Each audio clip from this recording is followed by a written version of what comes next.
How's everybody doing? All right. It's me again, man. A lot of beautiful faces out there. We're about to get started with the Love Talk 143, according to Musiq. This is his first stop of many. We're going to take this thing from east to west. Everyone who's purchased the book, you're going to love it. I actually edited the book. Great book.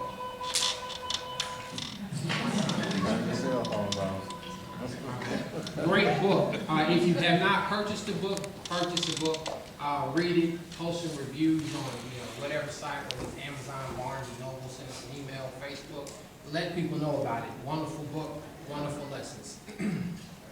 Anyhow, I'm going to bring our hostess out, Andrew, and she'll tell you a little bit about her, who will be working with Musiq through this whole interview thing. And I hope everyone enjoys, be comfortable, and let's have some fun for an hour or so. All right,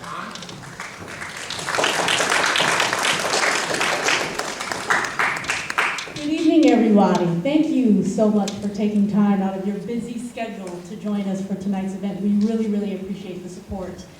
My name is Anvu. Some of you may know me already and some of you may not. So for those of you who don't know me, let me tell you a little bit about myself first. I have a talk show. It's called Nothing But the Truth. And I mainly discuss relationship issues. I really like to help others find happiness in love and in relationships by uncovering what is keeping them from getting it. So as you can imagine, I was thrilled when I got the call that they wanted me to host tonight's event. Not only am I a huge fan of Musiq Soulchild, but it's great to hear that a man writes a book about love from his perspective. Musiq Soulchild is one of the few artists of today who actually sings about real love without degrading women in the process, if you know what I'm saying. I'm just so glad to be able to have this interview with him tonight. His music has topped Billboard charts. He's been nominated for Grammys time and time again, and he has 2 platinum-selling albums. So, I'm so excited to discuss his new book called 143, Love According to Musiq. So, without further ado, please give a huge round of applause for the one and only Musiq Soulchild.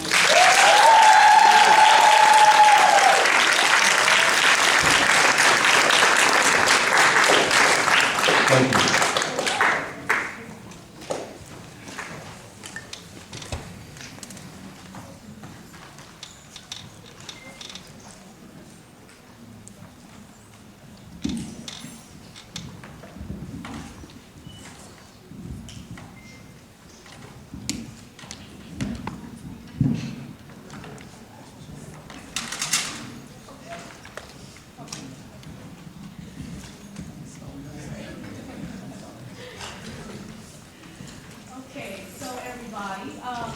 How this is going to work is I'm going to ask Musiq a couple of questions about his book. Hopefully you've all had the opportunity to read it.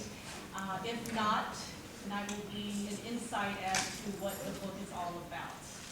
So, you ready? Yes. Okay.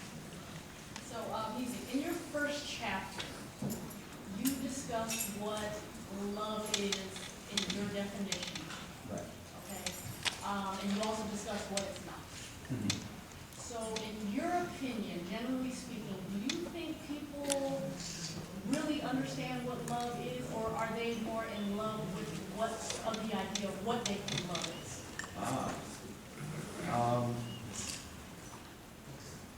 I don't know. I can't say specifically because I am not the other people. However, generally, my observation, I feel as though there is a lot of people, not everyone, but there's a lot of people out there who may not really have a grip on what this love thing could be.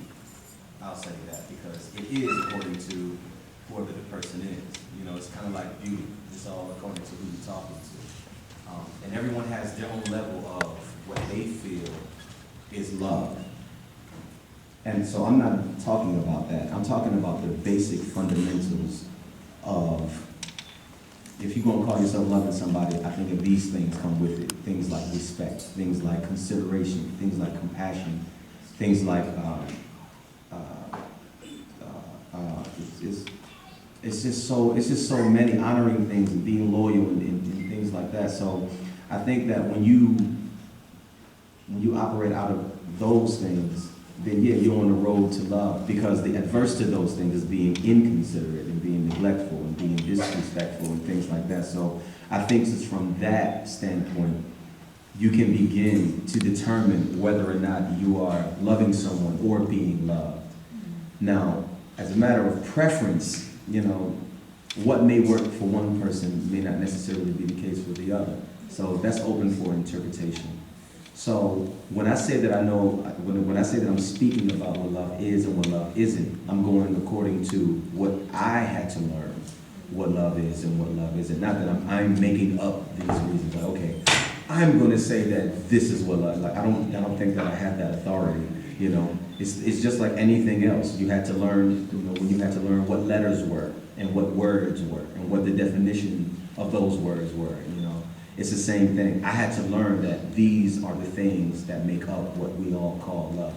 And I'm just merely presenting them to people like, hey, I don't know if you're aware of it, but it's been said and it's been shown and it has been proven that these are the things that are what we call love. So if you're not doing these things, then I don't think that you can call what you're doing love. I mean, in my perspective, I find that a lot of people are more in love with the idea of what they think their mate should be. Yeah, and I think that sort of it compromises the authenticity of it simply because you're engaging with someone according to your personal perspective rather than incorporating what it is that they may like or feel or think about their experience. I think it's important that people do a constant checkup on what's going on in their relationship, just to make sure that they are being considerate, just to make sure that they are being respectful, just to make sure that they are being compassionate towards the other person. You are in a relationship with someone else, people. You're not in a relationship with yourself. You might as well just be by yourself.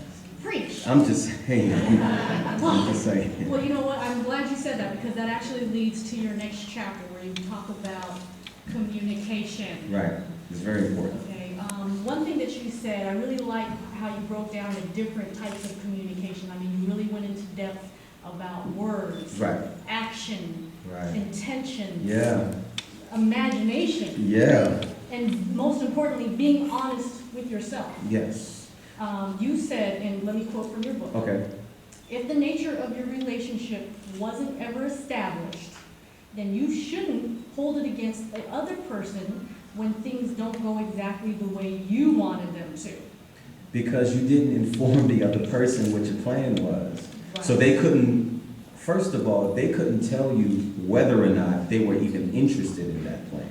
Mm-hmm. Or even, say they were, they couldn't tell you, they couldn't help you in accomplishing that plan because you didn't fill them in what your mode of operation was. So you have all of these expectations which only led to your disappointment because you didn't communicate what those expectations were. If you are trying to, it's like me trying to tell you, okay, we're trying to go somewhere and we're going in different cars, but I don't give you directions to where we're going. And I'm there and I'm getting mad at you, like, where you at? Yeah. And you're like, well, dude, you never gave me the directions. It's a great analogy. But it's the same thing. So it's like if we're in a relationship and I'm thinking that it's going a certain way and I'm hoping to get somewhere, and we're not in sync, and you're never on the same page with me, and you're looking at me like, hey, crazy, how about you tell me what it is you're trying to get to so I can help, because I do want to be with you, but I don't know how exactly you would like for this thing to go. So I can tell you, oh yeah, I can meet you there. Okay, I wouldn't necessarily do that. As a matter of fact, since we in this together, it would be nice if it goes a little bit like this. That way I can help you out on this. It's a compromise.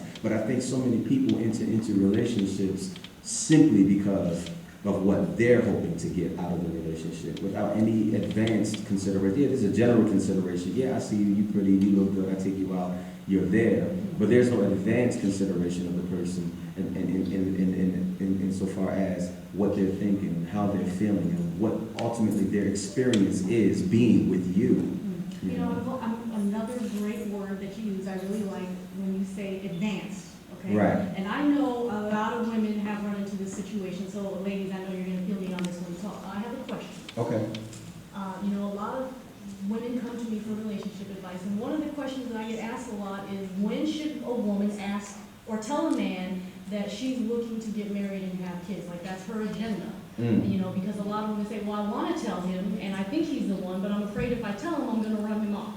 Okay, I don't think that that should be something that you should allow to enter into your process as to whether or not or when not to say. And what I'm speaking to is being afraid of running that person away. If you happen to run that person away, all that means is that that person wasn't interested in what you were attempting to accomplish. Same thing I So, said. okay. So why? So, in a way, you kind of should want to run that person away. Because why would you want to make something happen with someone who doesn't want the same thing that you want? Exactly. Because then now you're forcing this person, or you're trying to manipulate or control this person into being what you want this person. Okay, so let's say you accomplish that. You're not actually with that person anymore. You're with what that person thinks that he or she needs to be in order to be with you. And that's going to get old one day. They're going to act in 5, 10 years and go, you know what? I'm tired of playing this game. This is me.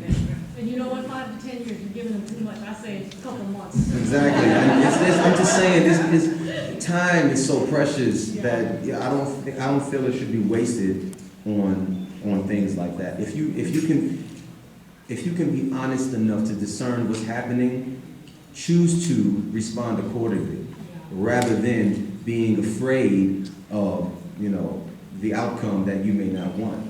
Because that outcome that you may not want may be the very thing that you need to happen to put you in line with what it is that you actually really want.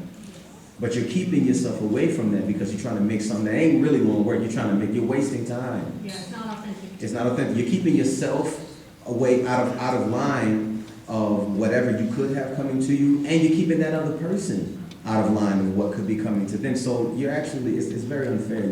You're stunting the progress of not only your love life, but the other person's love life. And you might have a baby in the process. Ooh. Can you imagine the child? Oh. Yeah. Okay. Yeah, that's a whole nother conversation. Yeah. We'll get to that later. Okay. Okay. Chapter 3. Okay. I love this chapter. So, we all deal with this as human beings. Mm-hmm. Insecurity. Ooh, yeah. You mentioned, quote, if you ever fell victim to this very powerful emotion, It's very powerful.